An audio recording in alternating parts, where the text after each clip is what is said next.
KCC 스위첸인데 자석이 안 붙어요. 저희 집 창호는 아예 자석이 안 붙습니다. KCC 적혀 있습니다. 아니 근데 이게 유독 KCC가 많이 본 거예요? 왜 이런 거죠? 그런데 영상을 보시고 자석을 댔는데 안 돼서 문제가 돼서 호소하는 거잖아요. 예, 이거는 지금 솔고 외양간 고치기란 말이에요. 맞습니다. 이 문제가 안 생기게 하는 게 더 중요하잖아요. 그거 어떻게 해야 되겠습니까? 간단합니다. 뉴빌드. 안녕하세요. 오늘 우리가 KNS 남인섭 대표 모시고 또 샤시 관련된 이야기 해보려고 하는데 부황제 관련된 영상 때문에 연일 이슈가 되고 있습니다. 예, 암만 해도 예민한 부분이고 이 보강제 관련해서는 좀 오랜 세월 동안 고질적으로 남아있던 불량 참호의 주범이라고도 할 수가 있는데요. 여러 제작처 관계되시는 분들이 보강제를 끝까지 넣는 사람이 어디 있냐부터 시작해서 어떤 게 옳은지에 대해서 저희에게 질문도 주시고 저희가 또 관련 근거를 토대로 답도 드리고 그렇게 하고 있습니다. 지금 PNS 같은 경우도 유튜브, 틱톡, 인스타 이렇게 다 채널 하시는 걸로 알고 있는데 네, 틱톡의 구독자가 1000명도 안 되는 걸로 아는데 네, 지금 10만 넘어간 조회수가 지금 영상이 몇 개나 나왔어요. 네. 그게 대부분 다 지금 뭐 보안제 관련된 건데 거기 댓글을 들어보니까 야 정말 뭐 엄청난 이야기가 많이 나와요. 네, 실질적으로 작성한 댓글을 가지고 이야기를 좀 나눠보려고 합니다. 네. 자, 첫 번째 지나가던 샤시 시공업자입니다. KCC든 LG든 영림이든 예림이든 대리점마다 보강제 넣는 게 다르고 FM으로 넣는 곳 잘 없다. 근데 PNS가 언제할 내용은 아닌 것 같다. 또 다른 분도 무조건 들어가는 거 아니다. 사이즈에 맞게 들어가고 안 들어가는 거지. 뭐 요런 내용. 그리고 또 얼마나 안 팔리면 이렇게까지 할까? 불쌍하다. 근데 제가 알기로 이분 불쌍하게 생각하실 필요 없어요. 돈 많아요 이분. 이런 분들 같은 경우에 실질적으로 이 보강제가 어떤 구조적인 역할을 하고 성능값에 어떤 영향을 미치는지 모르시는 분들이 그렇게 많습니다.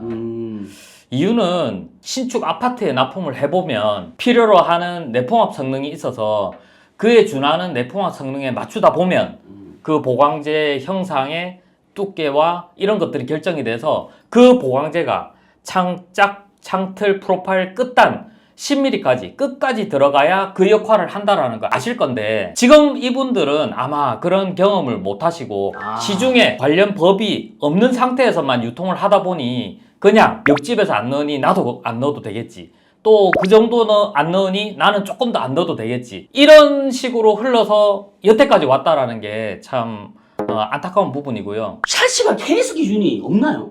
있습니다. 완성창에 대한 KS 규정은 정확히 있고요. 고객님 댁에 납품되는 노후 창호 교체에 필요한 창은 완성창 KS를 받은 창을 설치를 하시는 게 당연한 겁니다. 우리가 일반적으로 그냥 공산품 하나 사더라도 KS 기준이라는 게 있는데 예. 그 우리가 건물을 짓는 데 있어서 정말 중요한 구조체 그거 자체가 KS가 없다는 게 이게 말이 안 되는데 그럼에도 불구하고 이게 왜 이런 댓글들이 이렇게 많이 달릴까? 네. 간략하게 요약을 해드리면 창호를 알아보고 선택하시는 기준이 믿을 수 있는 브랜드, 그 다음으로 많이 따지시는 게 가격입니다. 똑같은 브랜드의 똑같은 품질 기준에 싼 가격을 사는 건 당연하지만 고객님들이 품질 기준을 정확하게 모르는 상태에서 싼 업체를 선정해서 계약을 하신단 말이죠.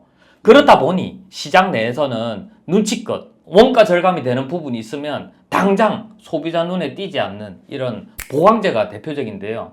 보강제를 여기 조금 빼보고 여기 짧게 넣어보고 하다 보니 당장은 고객님이 모른다. 그게 원가에 그렇게 영향을 많이 미치나요? 아우, 영향 많이 미치죠. 두께가 1.5T 기준이 들어가야 되는데 1.2T만 들어가면 그게 당장 20% 절감입니다. 20%? 20% 절감요. 그리고 티크니스만 가지고 끝단까지 들어간 거의 기준에서 또 20% 30% 짧게 들어가거나 들어가야 될 부분을 빼먹거나 해서 그럼 거기도 또 줄겠네요. 그럼 반입니다. 또 보셨다시피 길게 넣기 위해서 일일이 자질해서 자르고 넣고 10mm 남겨두고 지그를 이용해서 넣고 이런 공정들이 있는데요.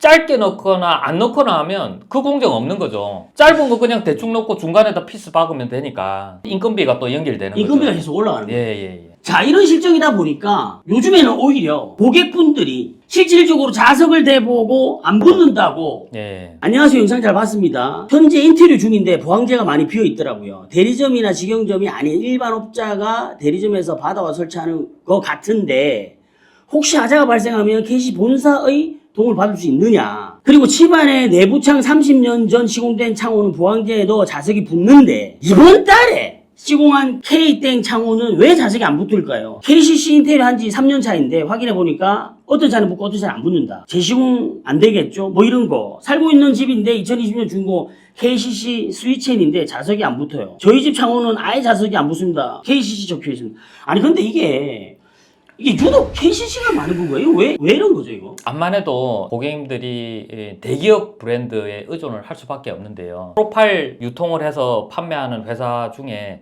대표적인 회사가 LX와 KCC가 있는데요. 그 중에서도 KCC가 프로파일 유통을 함에 있어서 조금 더 경쟁력이 있도록 판매를 하는데요.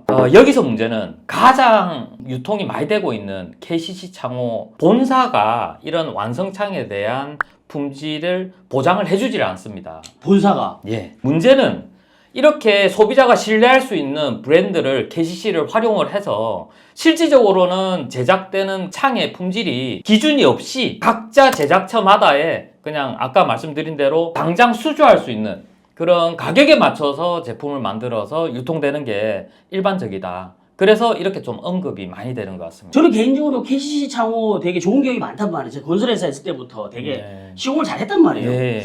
근데 이게 이제 리모델링 시장에서 이런 문제가 생기는데, 근데 이유 어찌됐든 완성창이든 제조업체에서 뭐 따로 대리점에서 하든 본사에서 관리를 하면 좋을 텐데 기업 이미지도 안 좋아지잖아요. 이게 유통구조상 사실은 통제하고 관리를 할 수가 없고요. 왜요? 왜 없어요? 프로파일을 사가는 거래처이고 그 거래처가 프로파일을 판매를 해주고 그 제품을 가져가서 자기가 각종 부속, 보강제를 포함해서 넣어서 만들어서 판매를 하는데 거기 남의 집에 가서 이 제품을 이렇게 만들어라 저렇게 만들어라 그 통제에 따르겠습니까? 이런 고질적인 좀 문제가 있고요. 구조적인 문제가 있네요. 구조적인 문제가 있습니다. 자, 그런데 이런 사례도 있었나 봐요. 지금 보니까 2024년 11월에 외부용 샤시를 했는데 자석 끝에서 10cm 정도는 안 붙는다. 정신적으로 너무 힘들다. 네. 여기 지금 보니까 캐스코에서 하자 때문에 본사랑 뭐 이야기도 하고 했나 봐요. 네. 구체적으로 이제 다시 여기는 이제 개인 통인 같아요. 그죠? 두 분이서. 네. 뭐 입주한 지 한 1년째 샤시 고통받고 있다. KCC인데 작은 창 보강제 없고 블라블라 뭐 이렇게 뭐 내용이 나왔단 말이에요. 네.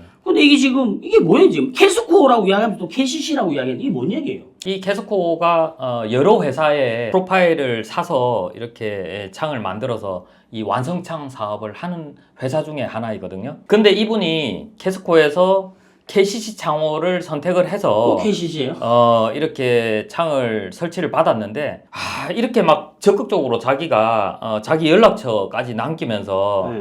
좀 도와달라 이런 분들이 요즘 부쩍 많은데요. 저희 홍보팀에서 이런 연락을 너무 많이 받고 접수가 너무 많다 보니까 저희 홍보팀이 사실 좀 부하가 걸릴 정도고 이렇게 온라인으로 영업을 적극적으로 하고 이런 회사들조차도 이게 어떤 규정이 맞는지를 정확하게 모르는 분들도 많다고 생각하거든요. 이번 기회를 통해서 창호의 품질이 정확하게 어떤 것들이 지켜져야 되는지를 내용을 알고 이런 피해를 보는 소비자분이 더 이상은 안 생기셨으면 합니다. 아니 근데 제가 알고 있기로는 캐스코가 좀 제법 큰 회사잖아요. 우리 공공지원 뭐 VIP 사업 같은 것도 많이 하시는 데인 거 알고 네, 인터넷 광고를 하면서 유통 판매하는 회사 중에 규모가 큰 회사로 알고 있습니다. 이거 정말 문제네. 뭐 근데 그런 와중에도 지금 보니까 또 일부러 이걸 또 만들어 나한테 줬어. 이게 응원하시는 분들도 많다. 뭐 이런 이야기 나한테 하려고 이렇게 준 것 같아. 그런데 영상을 보시고 자석을 댔는데 안 돼서 문제가 돼서 호소하는 거잖아요. 예. 이거는 지금 솔고 외양간 고치기란 말입니다. 맞습니다. 이 문제가 안 생기게 하는 게 더 중요하잖아요. 그거 어떻게 해야 되겠습니까? 간단합니다. 시공을 계획 중이신 분들은 계약서를 작성할 때 KSF 31117의 완성창 KS임을 확인한다라는 내용이 1번으로 있어야 되고요. 그 다음으로 밑단 10mm를 남기고 끝까지 넣는다라는 내용을 계약서에 명시를 하시고 그리고 가장 중요한 내용을 오늘 말씀드리려고 하는데요. 이런 여러분의 의견처럼 설치를 다 하고 나서 문제를 제기를 하면 사실은 일이 굉장히 커집니다. 커지지. 뭐 일도 많아져. 일조 공기도 늘어나고 막 장난 아니거든. 인테리어 마감도 다 붙어 있는 상태에서 뜯어서 그 주변 마감을 다시 해야 된다는 건데요. 현실적으로 굉장히 일이 커지다 보니까 어떻게든 이걸 안 하고 수습하고 넘어가려고 하려는 분들이 많을 수밖에 없는데요. 그래서 물건이 현장에 도착했을 당시에 자석으로 보강제 밑단 10mm를 남기고 끝까지 들어가 있는 거를 확인을 하시고 만약에 안 들어있으면 가차없이 공사 중단 요청하시고 교체를 해서 제대로 된 창을 설치하시는 걸 추천드립니다. 야, 자 그럼 정리하면 이렇게 되는 거예요. 자, 첫 번째는 공사를 하기 전에 해당 네. 업체로 하여금 반드시 밑단 10mm를 남기고 보안계가 들어갈 수 있게끔 문구를 기재를 하고 네. 이게 이제 KSF 3117 관련된 내용이잖아요. 예. 자, 그리고 그걸 만약에 지켜지지 않으면 거기에 대한 모든 책임은 인테리어 업체가 지든 샤시 업체가 지든 그렇게 정리하면 되고 예. 두 번째, 제품이 들어오게 되면 반드시 거기에다가 자석을 붙이는 수익 검사 형태의 액션을 먼저 한번 취해라. 자, 그런데 예. 여기서 중요한 건 내가 올통키로 맡겼어. 또는 예. 직영으로 공사하더라도 현장에 없을 경우가 있잖아요. 예. 그럴 때 어떻게 하냐면 우리 그 인테리어 회사나 업체한테 그 밑단 10mm를 남기고 자석을 붙여서 그 모습을 찍어달라고 하세요. 그럼 되잖아요. 맞아요. 저희가 이 내용을 만들어서 이렇게 배포하고 또 홍보를 하다 보니까 실질적으로 이 물건을 사다가 설치하시는 인테리어 사장님들조차도 맞아. 이런 내용을 모르시는 분들이 참 많으시더라고요. 그러니까요. 이 기회에 인테리어 사장님들도 요 내용만 숙지하셔서 수익 검사만 잘하셔도 이런 불필요한 분쟁에 휘말리지 않는 좋은 방법이 될 것 같습니다. 그럼 자석을 어디다가 붙이고 확인하면 되는지 영상이 나가고 있을 거예요. 샤시 전체 사방 프레임에서 끝나는 부분 밑단 10mm를 제외한 여기까지 자석이 다 붙어야 된다라는 부분이니까 그 관련된 거 참고하시면 되고 또 우리가 일전에 KNS 천안공장 갔을 때 야, 이렇게 커스터마이징 잘라서 하는구나 라고 했는데 또 KNS TV에 보니까 전체 영상이 다 나왔더라고. 예. 그 부분 영상 링크 걸어 드릴 테니까 참고해서 보시면 이게 샤시가 이렇게 만들어지고 이것 때문에 보강제 넣는데 왜 인건비 뭐 이런 게 많이 들어가느냐라는 게 아마 이해가 좀 되실 것 같아요. 예. 자, 아무쪼록 이번 영상 샤시 교체하실 때 그리고 인테리어 하실 때 참고 많이 하시고 저는 다음 시간에 더 좋은 영상으로 찾아뵙겠습니다. 여기까지 인테리어 마진 뉴빌드 남규 대표 남석입니다. 다음 시간에 뵐게요. 안녕. 고맙습니다.